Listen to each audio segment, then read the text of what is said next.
Motivation is not a personality trait. It is a neurochemical loop that can be engineered. If the thought of opening a textbook feels like a genuine act of self-sabotage, the problem is not laziness. The real issue is a brain that has been expertly trained by the digital world to seek massive, instant rewards.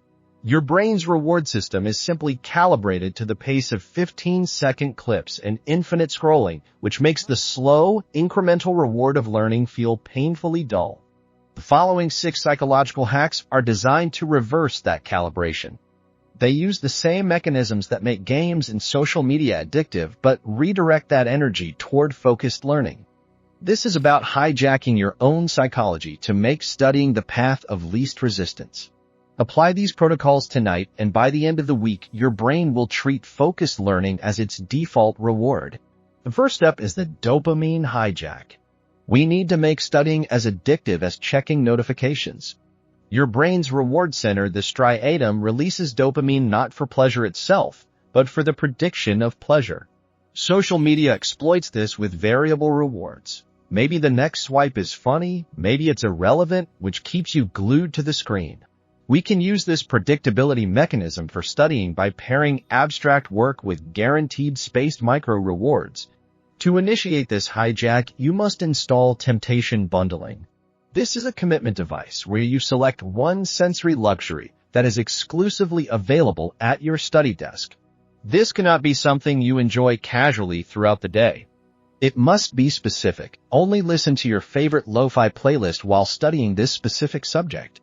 Only drink that expensive single-origin coffee or chew that specific flavor of cinnamon gum during the study session. After just 3 pairings, the brain begins to anticipate the reward as soon as the textbook or laptop appears, creating a powerful conditioned cue. You start sitting down not because you love the material, but because you crave the associated luxury. Next, you install ratio-based micro-rewards. This is where we break down the work into countable progress. Use a timer. A Pomodoro app works best, and commit to a fixed ratio.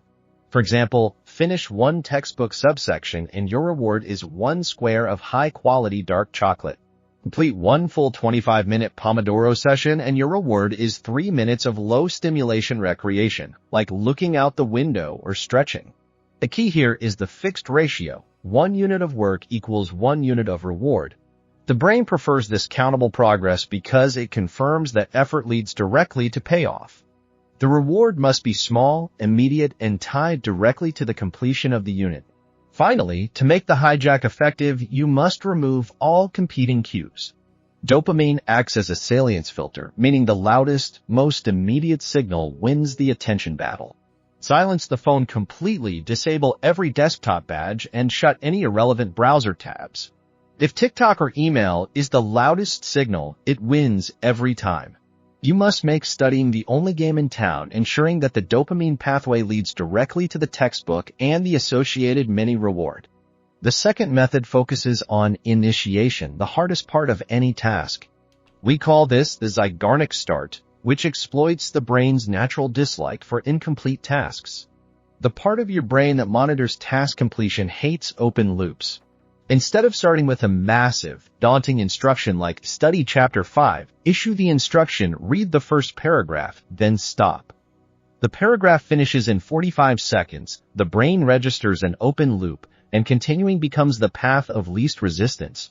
The friction of starting is eliminated because you never committed to finishing.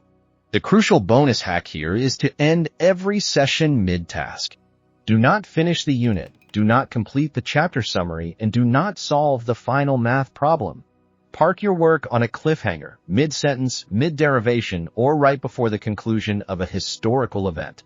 This unfinished pattern generates a low-level attentional itch that can peak 4 to 6 hours later. Just like stopping a Netflix series at a pivotal moment, your brain will itch to continue the loop. This effectively greases the re-entry point for your next study block, making it effortless to pick up exactly where you left off.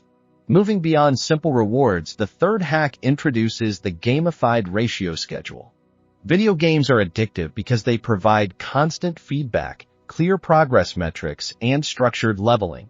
We will turn your study routine into an experience point or XP system. Convert your progress into quantified currency. Assign 10 XP for every 25-minute Pomodoro session completed.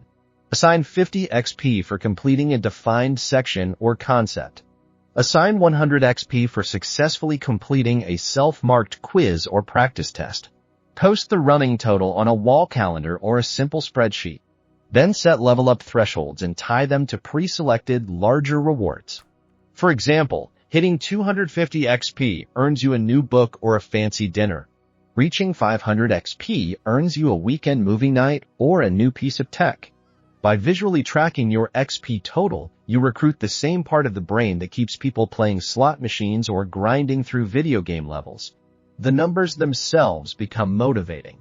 To increase engagement further, add time-boxed side quests. Set a 20-minute timer and challenge yourself. Can I finish 5 derivation steps before the buzzer? This mild temporal pressure elevates norepinephrine, a chemical that sharpens focus and signal-to-noise ratio in working memory. The challenge creates a small positive rush that your brain will crave. Win or lose, record the score and add the XP. The visual streak and the quantifiable progress make the abstract goal of getting smarter feel concrete and rewarding. The fourth major hack is identity priming. Your self-concept drives behavior far more reliably than fleeting motivation or mood. If you identify as someone who hates math, your behavior will align with that identity. If you identify as a student who occasionally studies, you will occasionally study. We need to replace the statement, I have to study, with I am a person who systematically acquires knowledge. This phrase will feel artificial for about 2 weeks, but you must repeat it internally and externally. Your brain will eventually yield to the evidence you provide it. Reinforce this new identity with environmental cues. Change your phone lock screen to display a complex derivation or a quote about learning. Curate your browser's bookmark bar to contain only journals, course portals, and educational resources. Unfollow influencers who promote instant gratification and instead follow educators or subject matter experts. Each cue acts as a vote for your revised self-model, making it easier to step into the role of the dedicated learner. Take this one step further by utilizing public commitment. Tell one trusted peer, I actually enjoy the process of learning new things. This simple statement recruits the part of the brain that monitors reputational congruence. You are adding a small social cost to withdrawing from the identity, making it harder to quit and easier to align your actions with your stated belief. Once studying becomes a part of who you are, a core identity, it shifts from being a chore to being an automatic expression of the self. The fifth protocol is the boredom reset, crucial for tackling the root cause of study resistance. Chronic digital stimulation elevates the baseline level of dopamine in your system, which makes any low-stimulation task like reading a dense textbook feel aversive and boring. If studying feels painfully dull, it's not because the subject is boring, it's because your brain's reward sensors are fried. We fix this through a 30-minute pre-study detox, a procedure that returns the brain's baseline to neutral. 30 minutes before you plan to start studying, place your phone in another room, disable all audio notifications, and sit alone with absolutely no input. No music, no books, no scrolling, no fidgeting. The first 10 minutes will feel intensely agitative, almost painful. But minute 11 onward shows a measurable decline in the brain's reward-seeking activity. This effectively equalizes the reward field, meaning when you finally introduce the textbook, the relative salience flips in favor of the deep work. Suddenly, the textbook is the most interesting thing available. For daily maintenance, you must schedule low dopamine mornings. Delay your first screen exposure by at least 60 minutes after waking up. If the very first thing your brain gets is the massive spike of social media dopamine, your D2 receptors become down-regulated immediately, guaranteeing that studying later in the day will feel like a massive struggle. By withholding that early spike, you reprogram your brain to find focus and productive work naturally rewarding. This single hack can fundamentally change your relationship with attention. The final hack addresses inertia by using motor-first activation. Motivation is often simply a post hoc rationalization of action. We wait to feel motivated before we act, but the science shows that action actually creates motivation. We must instruct the body first, and the emotional effect will follow. Apply the 5-minute rule, which is a commitment to 3 specific movements that require less than 2% of your daily caloric budget. The routine is simple. Open the notebook, write today's date, and read 1 line aloud. That is it. These 3 movements cross the Rubicon of initiation. Once motion begins, the dorsolateral prefrontal cortex, the part of the brain responsible for planning and self-control, searches for congruent attitudes, manufacturing the feeling of, "I wanted to do this anyway," within minutes. You tricked yourself into starting, and the brain provided the motivation to continue. Pair this motor-first rule with implementation intention scripting. Use the if-then format to outsource willpower to external cues. For example, if I finish lunch, then I will perform the motor-first routine. Or if the clock hits 7 p.m., then I will open my textbook. This simple if-then format cuts cognitive load by roughly 40% by removing the need to make a conscious decision about when and how to start. Chain this routine for 7 consecutive days.